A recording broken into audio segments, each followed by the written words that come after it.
નમસ્તે વિદ્યાર્થી મિત્રો, ગયા લેક્ચરમાં આપણે ધ સિમ્પલ પ્રેઝન્ટ ટેન્સમાં વર્બ ફોર્મ જોયું હતું અને લાસ્ટમાં આપણે એક વસ્તુ જોઈ હતી જેમાં સેન્ટેન્સ હતું કે સ્થિતિમાં અને વર્બ છે એમાં શું ફરક છે. તો અહીંયા થોડીક બોર્ડ ઉપર મેં થોડીક વસ્તુ લખી છે. કયું સેન્ટેન્સ આપણે જોયું હતું એ હું તમને એકવાર રિફર કરાવી દઉં.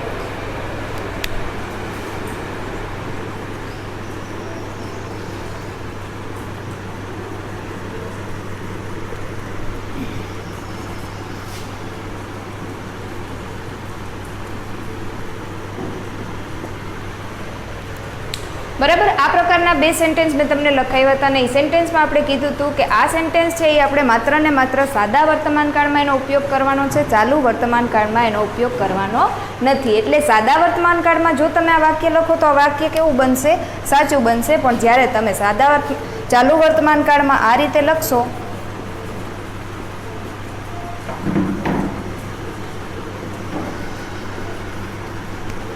ત્યારે આ વસ્તુ છે એ રોંગ પડશે. એટલે એવા અમુક જે ક્રિયાપદો છે આવા કે જે શું દર્શાવતા હોય વાક્યમાં? સ્ટેટ એટલે શું? કે સ્થિતિ દર્શાવતા હોય.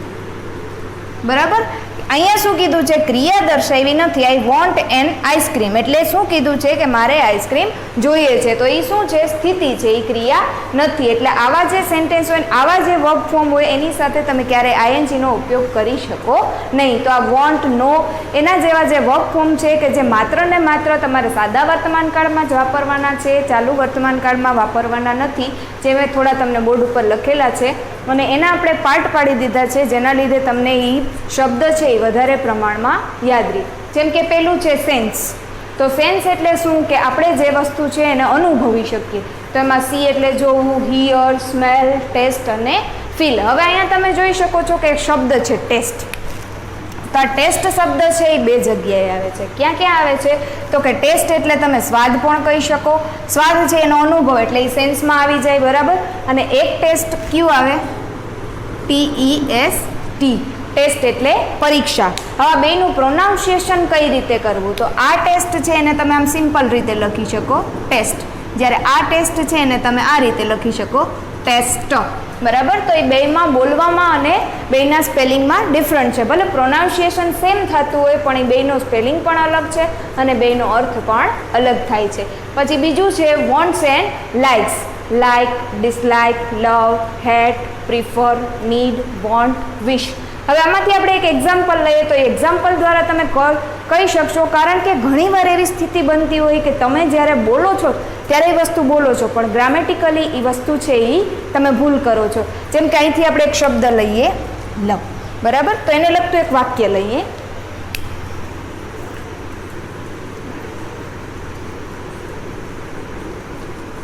બરાબર. આ વાક્ય તમે આ રીતે લખો છો, ક્યારેય તમે આ વાક્ય આમ લખતા નથી.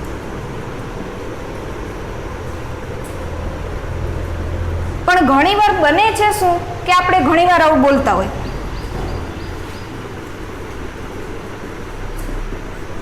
જેમ કે મેકડોનાલ્ડનું સ્લોગન છે તો એ કયું છે?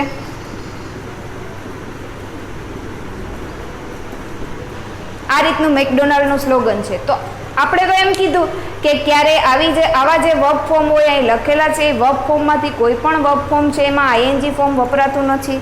તો આપણે અહીંયા શું કામ આઈએનજી વાપર્યું? તો આવું ક્યાં વપરાય? તો એના બે પાર્ટ પડે. કયા બે part? Formal English and informal English. બરાબર. ગ્રામેટિકલ, ગ્રામરની રીતે યોગ્ય હોય તે ફોર્મલ ઇંગ્લિશમાં આવે અને સામાન્ય રીતે તમે રોજિંદી વાતચીતમાં કોઈ વસ્તુ ઉપયોગ કરતા હોય તો તે ઇનફોર્મલ ઇંગ્લિશમાં આવશે.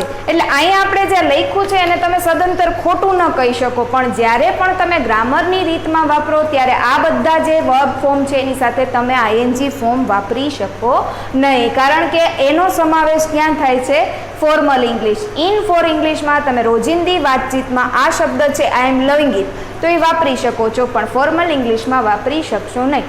હવે આમાં આપણે એક એક્ઝામ્પલ લઈએ કે કઈ રીતે, જેમ કે તમે સામાન્ય કોઈ પત્ર લખો, એ પત્ર તમારી કોઈ અંગત વ્યક્તિને લખો તો તમે તમારી ભાષામાં લખી શકશો, પણ જ્યારે તમે તે પત્ર છે એ કોઈ પણ વ્યવસાય માટે અથવા તમારો કોઈ એવો કર્મચારીને લગતો પત્ર હોય ત્યારે તમારે હંમેશા ફોર્મલ ઇંગ્લિશનો જ ઉપયોગ કરવાનો છે. અને કોઈ પણ ઓથર અથવા કોઈ પણ પોએટ પોતાની કંઈ પણ વસ્તુ લખે તો એ હંમેશા ફોર્મલ ઇંગ્લિશમાં જ લખશે. એટલે તમારે શું યાદ રાખવાનું કે આઈ એમ લવિંગ ઇટ કંઈ ખોટું નથી, પણ ઇનફોર્મલ ઇંગ્લિશમાં વાપરવામાં આવે છે. જ્યારે તમે ગ્રામરની પરિસ્થિતિ જો ત્યારે ફોર્મલ ઇંગ્લિશને જ લેવાનું છે. એટલે ગ્રામેટિકલી આ વસ્તુ ખોટી છે, પણ તમે સાવ રોંગ ન કહી શકો, ઇનફોર્મલમાં તેને વાતચીત કરવામાં વાપરી શકો છો. બરાબર.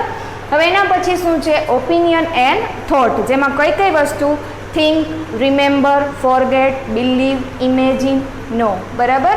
પછી છે અપિયરન્સ, સીમ, લુક, અપિયર અને સાઉન્ડ. પછી છે relation and possessions, have, own, belong, possess. હવે આમાં આપણે જોયું કે આપણે ક્યારેય હેવિંગ, ઓનિંગ, બિલોંગિંગ, પોસેસિંગ એવું વાપરતા નથી, કારણ કે ગ્રામેટિકલી આ બધા વર્બની ફોર્મની સાથે આઈએનજી વપરાતું નથી. જેમ આપણે આ વાક્ય જોયું હતું એ વાક્યના વધારાના શબ્દો છે કે કયા કયા શબ્દો સાથે તમારે આઈએનજી ફોર્મનો ઉપયોગ ગ્રામરમાં કરવાનો નથી. બરાબર.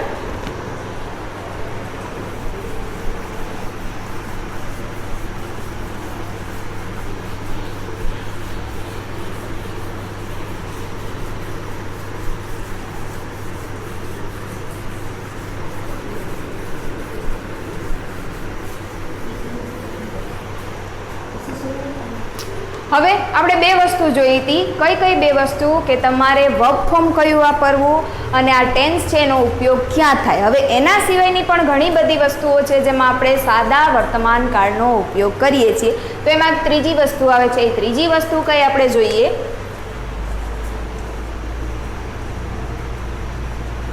ભવિષ્યમાં થનારી નિશ્ચિત ક્રિયા દર્શાવવા માટે ધ સિમ્પલ પ્રેઝન્ટ ટેન્સ વપરાશે. હવે જો આપણે શું કીધું છે કે ભવિષ્યમાં થનારી નિશ્ચિત ક્રિયા દર્શાવવા માટે, કે ભવિષ્યમાં એવી કોઈ ક્રિયા છે કે જે નિશ્ચિત છે, જે થવાની જ છે, એ ક્રિયા દર્શાવવા માટે આપણે સાદા વર્તમાન કાળનો ઉપયોગ કરીએ છીએ. તો એમાં આપણે એક્ઝામ્પલ જોઈ લઈએ.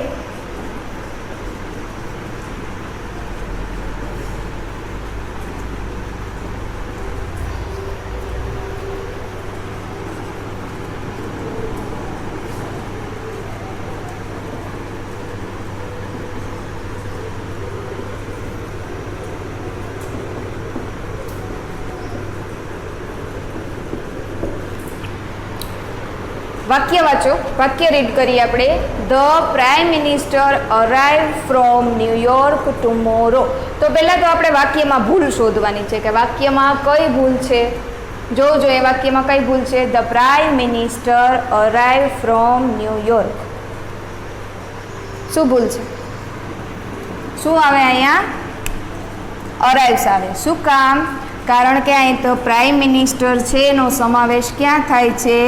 હીમાં. અને હી એટલે ત્રીજો પુરુષ એકવચન. બરાબર. હવે આ આપણે ભૂલ શોધી લીધી, બરોબર છે, કરેક્ટ છે. હવે તમે જોઈ શકશો કે વાક્યનો અંત છે, અંતમાં કયો શબ્દ આવ્યો? ટુમોરો. ટુમોરો એટલે શું થાય? આવતીકાલ. બરાબર. અને આવતીકાલ એટલે કયો કાળ? ભવિષ્યકાળ. બરાબર. હવે ભવિષ્યકાળ છે એટલે આપણે સાદા વર્તમાન કાળમાં વાક્ય કઈ રીતે દર્શાવી શકીએ? પણ શું કીધું છે કે ભવિષ્યમાં થનારી કોઈ નિશ્ચિત ક્રિયા હોય તો તે દર્શાવવા માટે આપણે સાદા વર્તમાન કાળનો ઉપયોગ કરશું. એટલે આખું વાક્ય રીડ કરો. The prime minister arrives from New York tomorrow. કે આવતીકાલે પ્રધાનમંત્રી છે એ ન્યુયોર્કથી આવવાના જ છે. જે ક્રિયા છે એ કેવી છે?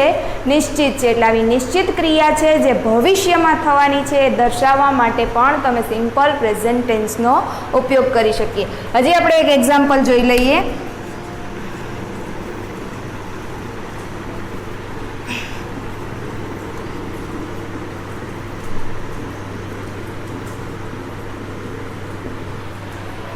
બરાબર. અહીંયા જો આપણે એક સેન્ટેન્સ લખ્યું, ધ સ્કૂલ્સ રીઓપન્સ ઇન જુલાઈ. હવે આ વાક્યમાં ભૂલ. શું ભૂલ છે? તો અહીંયા તમે જો સ્કૂલ છે એ કેમાં છે? બહુવચનમાં છે, અને બહુવચનમાં હોય એટલે ક્રિયાપદમાં એસ કે ઈએસ લાગે નહીં, બરાબર. હવે જો તમારે શું કરવું હોય, જો આ સ્કૂલ્સને બહુવચનમાં રાખવું હોય તો તમારે આને શું કરવું પડશે? એકવચન, એટલે કે આની પાછળથી એસ કે ઈએસ કાઢી નાખવું પડશે. અને જો તમારે સ્કૂલ એકવચનમાં રાખવું હોય તો અહીંયા એસ રાખવો પડશે, અહીંથી એસ કાઢી નાખવો પડશે, બરાબર. એટલે સ્કૂલનું બહુવચન કરવું હોય તો તમારે અહીંયા પણ બહુવચન કરવું પડશે, અને સ્કૂલ સિંગલ રાખવી હોય તો તમારે અહીંયા એસ કે ઈએસ લગાડવું પડશે, બરાબર. આ હતી ત્રીજી વસ્તુ કે આપણે સાદા વર્તમાન કાળનો ઉપયોગ ક્યાં કરીએ છીએ. હવે એના પછી નેક્સ્ટ છે ચોથું,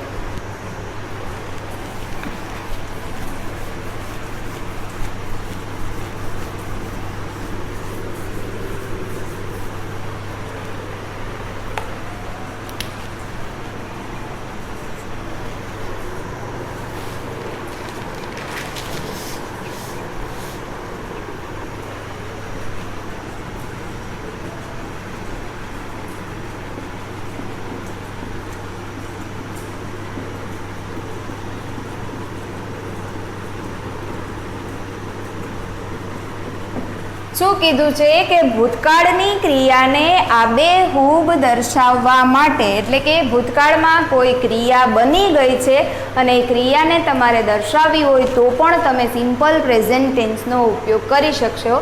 એનું એક એક્ઝામ્પલ જોઈ લઈએ એટલે તમને આઈડિયા આવી જાય.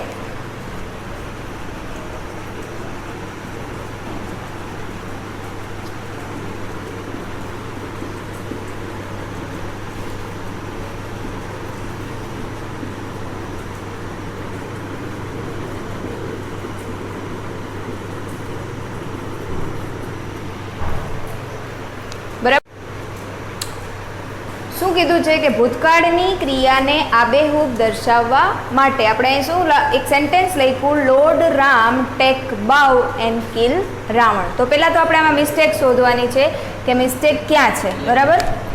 તો લોર્ડ રામ છે એ કેમાં આવશે? ત્રીજો પુરુષ એકવચન. આપણે અહીંયા માત્ર ટેક લખ્યું છે, ખાલી ટેક આવશે નહીં, એની પાછળ એસ કે ઈએસ લાગશે. હવે આગળ જઈએ, અહીંયા શું છે? કિલ છે. હવે એમાં એસ કે ઈએસ લાગશે કે નહીં લાગે? તો કે એસ કે ઈએસ લાગશે. શું કામ? આ કિલ શબ્દ છે એ પણ કોના માટે વપરાણો છે? લોર્ડ રામ, એટલે એમાં પણ ત્રીજો પુરુષ એકવચન. આ વાક્ય છે એને તમે બે વાક્યમાં, કારણ કે આ વાક્ય છે કેનાથી જોડાયું છે? એન્ડથી. જે કંજક્શન છે જે બે વાક્યોને જોડવાનું કામ કરે છે. આ વાક્ય તમે બે અલગ અલગ લખો તો આ રીતે લખાય, lord Ram takes bow. Lord Ram kills Ravan, બરાબર. પણ અહીંયા આપણે શું કર્યું છે? વચ્ચે એન્ડ મૂકી અને બંને વાક્ય છે એને જોડી દીધા છે, બરાબર. અને બંને વાક્યમાં લોર્ડ રામનો જ ઉલ્લેખ થયો છે જે ત્રીજો પુરુષ એકવચનમાં આવે છે, એટલે બંને ક્રિયાની પાછળ તમારે એસ લગાડવો પડશે. હવે આ ક્રિયા કેવી છે? તો કે ભૂતકાળમાં આ ક્રિયા છે એ બની ગઈ છે, અને ભૂતકાળની આવી કોઈ ક્રિયા હોય તો એને દર્શાવવા માટે પણ તમે સાદા વર્તમાન કાળનો ઉપયોગ કરી શકો છો. પછી છે નેક્સ્ટ,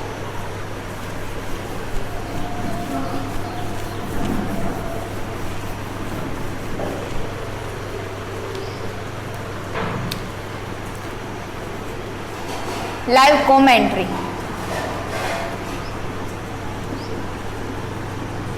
લાઈવ કોમેન્ટ્રી જે ક્રિકેટમાં થતી હોય કે ક્રિકેટમાં કોઈ પણ ખેલાડી છે જે કંઈક કરતો હોય તો એ લાઈવ તમને બોલીને બતાવે, એને કહેવાય લાઈવ કોમેન્ટ્રી. હવે એવી જે લાઈવ કોમેન્ટ્રી થતી હોય ને, હવે આપણે જો પહેલો પ્રશ્ન શું થાય કે લાઈવ એટલે ક્રિયા કેવી છે?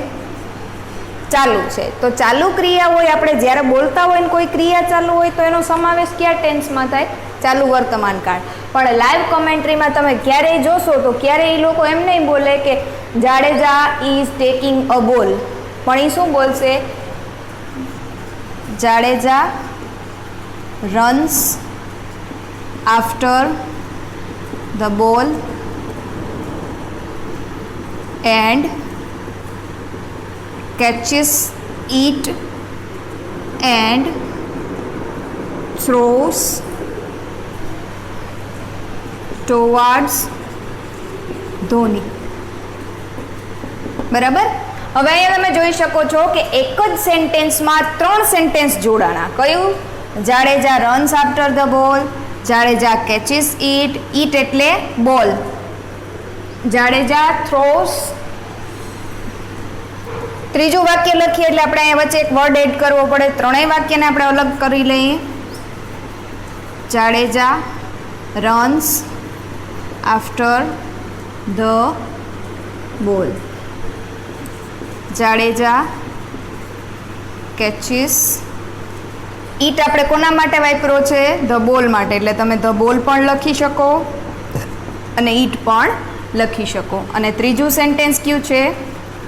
જાડેજા થ્રોસ ઈટ, ઈટ અથવા ધ બોલ બંનેમાંથી ગમે એ લખી શકો.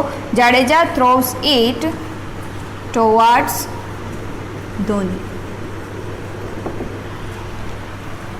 બરાબર. એક વાક્યમાં 3 વાક્ય આવ્યા એટલે 3 વાક્યમાં આપણે અહીંયા પહેલો શબ્દ જોવાનું જાડેજા. જાડેજા એટલે ત્રીજો પુરુષ એકવચન, એટલે બધા ક્રિયાપદના અંતે એસ કે ઈએસ લાગશે. અહીંયા જો તમે આ શબ્દ જો કેચીસ, તો એમાં ઈએસ લાગ્યો. શું કામ? આમાં બીજો નિયમ લાગુ પડે કે પાછળ અંત છે એ સીએચ થી થાય છે, એટલે ક્રિયાપદના રૂપને ઈએસ લાગે. બરાબર. એટલે પાંચમો ઉપયોગ એનો ક્યાં છે કે કોઈ પણ લાઈવ કોમેન્ટ્રી થતી હોય તો પણ આપણે સાદા વર્તમાન કાળનો ઉપયોગ કરવાનો છે. પછી નેક્સ્ટ છે 6.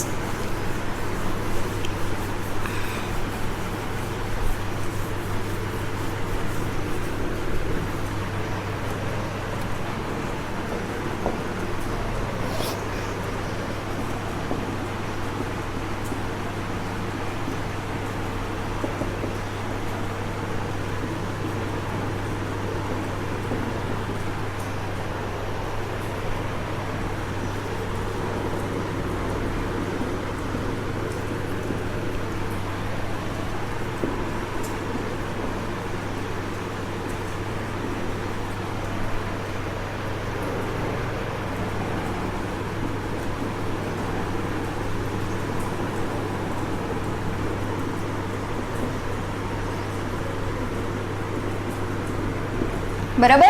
છઠ્ઠું શું આપણે આપ્યું છે કે કયા શબ્દો? તો કે as soon as, after, till, until, before, when, if જેવા ભવિષ્યનો ભાવ દર્શાવતા શબ્દો હોય તો એ શબ્દોની સાથે પણ તમારે સાદા વર્તમાન કાળનો ઉપયોગ કરવાનો છે. એમાં આપણે એક એક્ઝામ્પલ જોઈએ.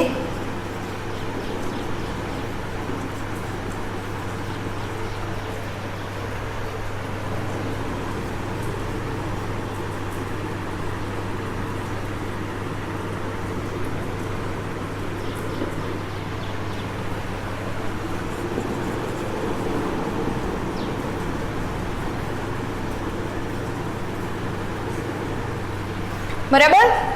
શું કીધું છે કે as soon as, after, till, until, before, when, if, હજી એક વર્ડ છે બેક. આવા જે શબ્દો હોય એની સાથે ભવિષ્યનો ભાવ દર્શાવતા જે શબ્દો હોય એમાં પણ આપણે સાદા વર્તમાન કાળનો ઉપયોગ કરવાનો છે. જો અહીંયા શું કીધું છે? He will give you back, તો અહીં બેક આવ્યું. When you returns from Himmatnagar, તો વેન પણ આવ્યું. હવે આખા વાક્યનું આપણે ગુજરાતી કરીએ તો શું થાય? કારણ કે પહેલું જે સેન્ટેન્સ છે એ શું દર્શાવે છે? તો કે અહીંયા એક શબ્દ આપેલો છે. કયો શબ્દ છે? વિલ. વિલ એટલે ભવિષ્યકાળ. બરાબર. વિલ છે એ કેમાં આવે? ભવિષ્યકાળમાં. પણ અહીંયા કયો શબ્દ આવ્યો? વેન. વેન એટલે કે જ્યારે. તો આખા વાક્યનું ગુજરાતી તમે કરો તો શું થશે કે તે તમને પરત આપશે જ્યારે તમે હિંમતનગરથી પાછા આવશો. હવે આગળ આપણે સેન્ટેન્સમાં જઈએ તો યુ પછી ક્રિયાપદનું રૂપ આપેલું છે રિટર્ન. તો વાક્યમાં કોઈ ભૂલ લાગે છે? તો કે યસ, યુ છે એટલે રિટર્ન્સ ના આવે, એસ આવતો નથી, કારણ કે યુ છે એની સાથે ક્રિયાપદનું મૂળ રૂપ વપરાય એટલે અહીંયા રિટર્ન જ આવશે. બરાબર.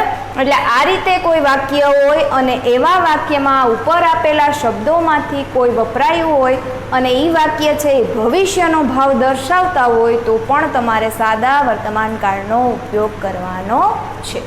બરાબર.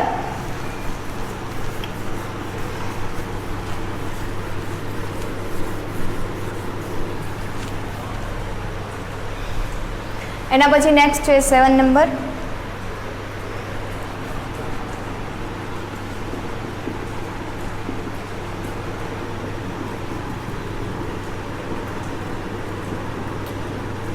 શું કીધું છે? પોઝેશન. પોઝેશન એટલે કે માલિકી દર્શાવવા માટે. તો માલિકી દર્શાવવા માટે અમુક શબ્દ મેં તમને જ્યારે આપણે લેક્ચર સ્ટાર્ટ કર્યો ત્યારે છેલ્લું આપણું હતું કે પોઝેશન. તો પોઝેશનમાં અમુક શબ્દ હતા. એ શબ્દ કયા? હેવ. પછી હેવ અને હેઝ ક્રિયા કર્તા પ્રમાણે વાપરી શકો. પછી ઓન, બિલોંગ, આવા શબ્દો છે એ શું દર્શાવે છે? માલિકી દર્શાવે છે કે એ વસ્તુ છે એ કેની છે? એની પોતાની માલિકીની છે. એટલે આવા માલિકી દર્શાવતા કોઈ વાક્ય હોય તો એમાં પણ તમે સિમ્પલ પ્રેઝન્ટ ટેન્સનો ઉપયોગ કરી શકો છો. જેમ કે for example, I have a car. This book belongs to me. Kapil own a big building. બરાબર. હવે 3 સેન્ટેન્સ આપ્યા. એ ત્રણેય સેન્ટેન્સમાં પહેલા સેન્ટેન્સમાં હેવ આપેલું છે જે માલિકી દર્શાવતો શબ્દ છે. બીજા સેન્ટેન્સમાં બિલોંગ આપેલું છે જે પણ માલિકી દર્શાવતો શબ્દ છે. અને ત્રીજા સેન્ટેન્સમાં ઓન આપેલું છે જે પણ માલિકી દર્શાવતો શબ્દ છે. બરાબર. તો હવે આ વાક્યમાં આપણે જોઈ લેશું કે ક્યાંય કંઈ કરેક્શન કરવાનું છે. તો અહીંયા જોવું જોઈએ છેલ્લું વાક્ય, કપિલ ખાલી જ ઓન અ બિગ બિલ્ડિંગ. બરાબર. હવે અહીંયા જો અહીંયા કંઈ ફેરફાર છે કે નહીં? તો કે યસ, કપિલ છે કેમાં આવે? ત્રીજો પુરુષ એક વચન. અને ત્રીજો પુરુષ એક વચન હોય એટલે ક્રિયાપદના રૂપની સાથે શું લાગે? એસ કે ઈ એસ. હજી એક બીજી વસ્તુ આમાં શીખવા જેવી છે. એ કઈ છે? તો કે આપણે આગળનો ટોપિક કયો હતો?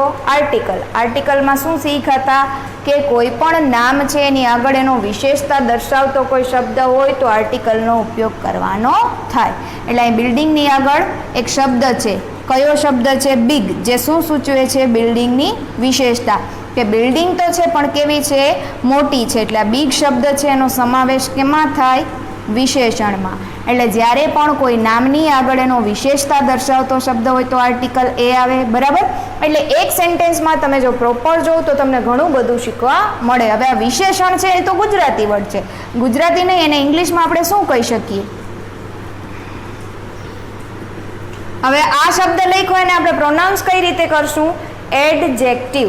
પણ એમ થશે નહીં, કારણ કે જ્યારે તમે આ શબ્દ બોલો ત્યારે ડી બોલાતો નથી. એટલે એને બોલાય એડજેક્ટિવ, એટલે કે વિશેષણ. બરાબર. આ તો નંબર 7 કે માલિકી દર્શાવવા માટે તમે કોઈ સેન્ટેન્સ બનાવો તો એમાં પણ સિમ્પલ પ્રેઝન્ટ ટેન્સનો ઉપયોગ કરશું. હવે નેક્સ્ટ આપણી પાસે હજી 5 પોઈન્ટ છે કે જેમાં તમે સિમ્પલ પ્રેઝન્ટ ટેન્સનો ઉપયોગ કરશો. એ અત્યારે હું તમને ખાલી કહી દઉં છું કે આપણે આ વસ્તુમાં શીખવાનું છે પણ એના આખા ટોપિક આવશે. એટલે જ્યારે ટોપિક આવશે ત્યારે આપણે સિમ્પલ પ્રેઝન્ટ ટેન્સનો વધારે ક્લિયરલી ઉપયોગ શીખશું. તો જોઈ લઈએ હજી કેમાં આવી શકે છે ધ સિમ્પલ પ્રેઝન્ટ ટેન્સ. તો નંબર 8 છે કન્ડિશનલ સેન્ટેન્સ. શરત સૂચક વાક્યો. બરાબર. કે જે આપણે વાક્ય શીખશું એમાં વધારે સિમ્પલ પ્રેઝન્ટ ટેન્સનો ઉપયોગ કઈ રીતે થશે એ શીખશું. નેક્સ્ટ છે એક્ટિવ પેસિવ વોઇસ. પછી છે ડાયરેક્ટ ઇનડાયરેક્ટ સ્પીચ. અને લાસ્ટ છે ક્વેશ્ચન ટેગ. બરાબર.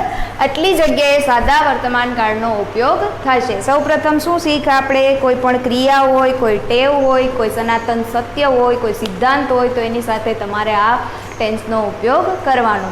અને બાકીના જે બધા હતા એ આપણે આજના લેક્ચરમાં શીખ્યા. હવે આપણો નેક્સ્ટ ટોપિક શું છે કે સેન્ટેન્સ કઈ રીતે બનાવવા, જે આપણે નેક્સ્ટ લેક્ચરમાં જોશું. Thank you.